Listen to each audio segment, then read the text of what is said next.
I want to bring in two campaign experts, Faz Shakir, former campaign manager for Bernie Sanders' 2020 campaign, and Republican strategist Rina Shah. Good to have you both here. But before I get into some other questions about state of the race, Rina, I just want to ask you, was that a good press conference and message for Donald Trump? I will say this, Jim, and it's not a popular opinion, but it was just fine. It wasn't bad and it wasn't good. It hit right in the middle because if you were in a time machine, that was the press conference from back in 2019, 2020. Okay. He did lose that race, I should note, in 2020. Faz, what was your review of the president's comments? Well, it's interesting because he's clever with his press conferences and he's announcing a walk back, right? That the purpose of the press conference, to be clear, is to say full-on reversal from what I told you 5 days ago when I said it's either September 4th, a Fox News debate, or no debate at all. And now here we are. I'm going to bury the fact that I've walked that back and agreed to that September 10th debate by telling you that I've agreed to 3 different debates and confuse you all. But really, it was just to tell you that I have fully caved at this point because he sees himself behind in the polls.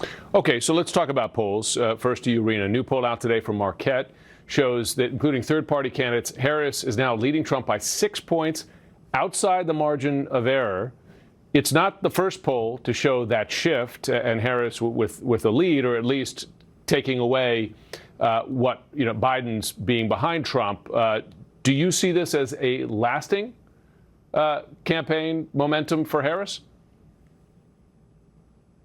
I actually see it to be quite sustained, this boost she's got. I don't see it going away anytime soon, and even going past Labor Day, which is very good for this Democratic ticket. You know, Trump is not just scared internally, I believe, because he's doing a mixture of listening to his consultants, but also being true to oneself. And that being true to oneself means going back to old tactics he's employed. And let's not forget, Jim, he's somebody who continues to relitigate that 2020 election to sow doubt. He's never let his foot off the gas on that part. So seeing Harris close the gap with him in polls makes him realize that he's got to employ yet another strategy. And this one I've dubbed it myself because I've never advised a former president and certainly never will. But the thing is this, he loves the keep them guessing strategy is what I call it. Because what he likes to do, again, by sowing that doubt, leaving the door open, is creating a question mark in the minds of those, again, centrist and independent voters that need to cross over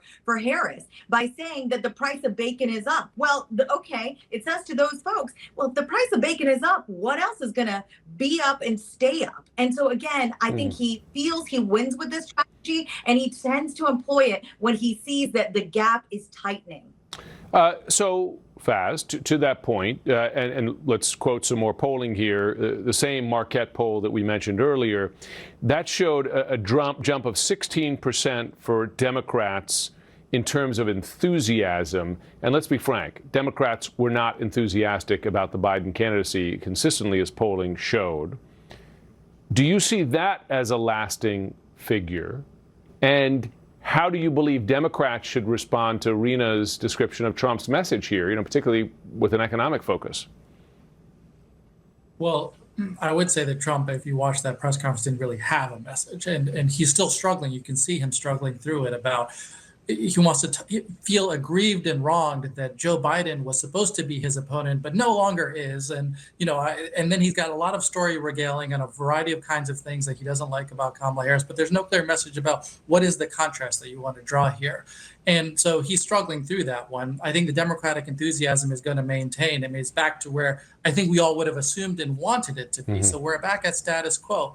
My Democratic friends, though, I would say, my caution is that in 2016 and 2020, both when Trump ran, he outperformed the vote going into Election Day. What people thought he was going to be at, he went above it. In 2020, you remember the economy was crashing down. He got COVID at the end of that race. And many people were thinking, Biden's in a very, very strong position. And on the day of Election Day, that night, people worried, do we lose Wisconsin? Do we lose Arizona? Yeah. I mean, and I think that's just a reminder that he will outperform on Election Day. That's my assumption coming in, and we should not take anything for granted. It's a great point. It's a great point, folks. We'll forget that 2020 was not supposed to be close, or at least a lot of the polling showed. Before I go, I want to ask you about this question. The typical rule for vice presidential picks is, at a minimum, to do no harm. And Rina, first to you.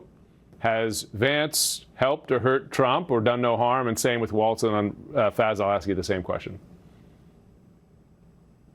Vance continues to be problematic for this ticket. In fact, I thought today's press conference was going to be an announcement he wants to shed Vance from the ticket. Wow. Something he could do, of course, still, but would be a far-off scenario. I just really want to say this about Waltz. He's not what the Republicans are saying he is. And I'm not talking about policy. I'm talking about the person, because they did not want somebody relatable and likable. And in just a day and a half, Waltz has come out looking like he could have that appeal towards the very voters Republicans want to keep in their tent. So problematic on the Republican front. Don't listen when they say that they're not worried anymore. Yeah, no, that's a smart rule, right? Don't listen to what campaigns have to say. Faz, before we go, Vance and Waltz, your view. Well, you can see the worry to that point. I mean, like the way in which they're trying to attack him for stolen valor and all kinds of craziness. The decency of the man is just so true, and everyone knows about it. Is a very affable person by character, and the fact that he lives and breathes a rural and middle class approach. And so he's going to be very effective as long as the Harris campaign lets him get out there and be himself. And Vance, I just want him to keep talking. I mean, it's not going great. And at some point maybe he turns it around. But I appreciate him keep doing these press conferences because it looks foolish. Republican-Democrat agreement on both Vance and Waltz. Faz, Rina, thanks so much to both of you.